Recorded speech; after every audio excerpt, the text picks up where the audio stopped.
And now, this KCAU 9 election update. And good evening again. Thanks for joining us here on KCAU 9. That's right, and welcome to your local election headquarters. I'm Sophie Erber. Once again, I'm Tim Seaman, and Dr. Jeff Vanderwerth, the political professor from Northwestern College, is joining us again, our political analyst here on this election night. We want to talk about the presidential race here as things slowly start to come together. The Associated Press has now given the race in both Nebraska and South Dakota to President Trump, which comes as no big surprise. Right. That's what you'd expect.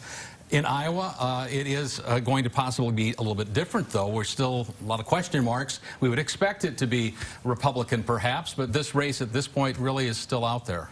It seems like it has been moving Trump's way over just the last few days. I mean, you looked at the average of polls a week ago, and maybe suddenly Biden was going to eke things out, but it looks like Iowa is coming back.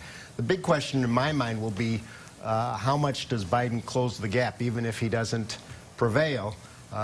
Trump won by over 9 points last time. Is he going to win by just 3, 4? It will be interesting to see. And right now, Trump's got to be pretty happy with what's going on down south, Florida, Georgia, North Carolina, all right now appear to be going his way. It's still a little early on Georgia, but it looks like both North Carolina and Florida will be in Trump's camp, which keeps the race wide open. And a lot of two races still too tight or too close to call. Right. It's a tight race for one of Iowa's Senate seats, of course, as we've been saying on air here. The most expensive race in the country. All eyes really on the incumbent Republican Joni Ernst and her Democratic challenger, Teresa Greenfield. So this is something that you did speak to briefly earlier, but really the president and Joni Ernst herself have kind of been doubling down on their relationship in the sense that she has been tied to the party and the party has tied itself to her. Maybe speak to that tonight as these results start rolling in. Yeah, there's no question that Ernst, unlike maybe her kind of, if you will, well, not mentor so much, but the senior Senator Chuck Grassley, who struck a much more independent path early on in his career, she's decided to really kind of throw down with the president. Not a lot of room between the two. Also with the Senate leadership in the Republic, and Mitch McConnell, who has already won his race in Kentucky. And so, yeah, I think Senator Ernst's fate is likely going to be tied.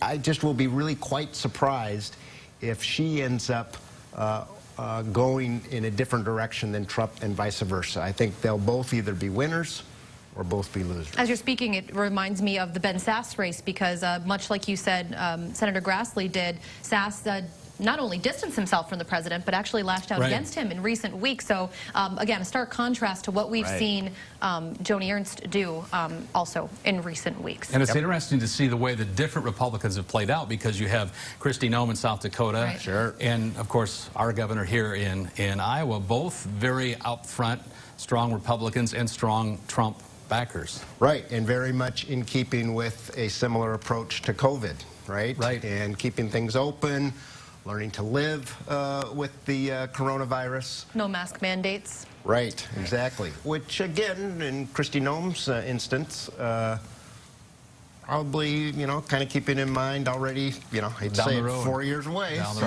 her own interest in the White House. Before we get back to ABC, just very quickly, we've talked about the congressional race that Steve King's name is not on the ballot. Right. That may not be true. Well, yeah, I mean, it's not on the ballot, but there are a fair number of old King loyalists, disgruntled folks in Northwest Iowa in the 4th District that are going to be writing him in. It'll be interesting to see how many there are. It will be interesting to see. I know that the congressman himself tweeted out, as he's known for doing, you know, his avid support for the president, but had to confess he couldn't quite black in the bubble. I saw that. For the Republican nominee. I hate to cut you off, Doctor, but we do have to send it back to ABC National. We'll see you back here in a half hour. Thanks for joining us.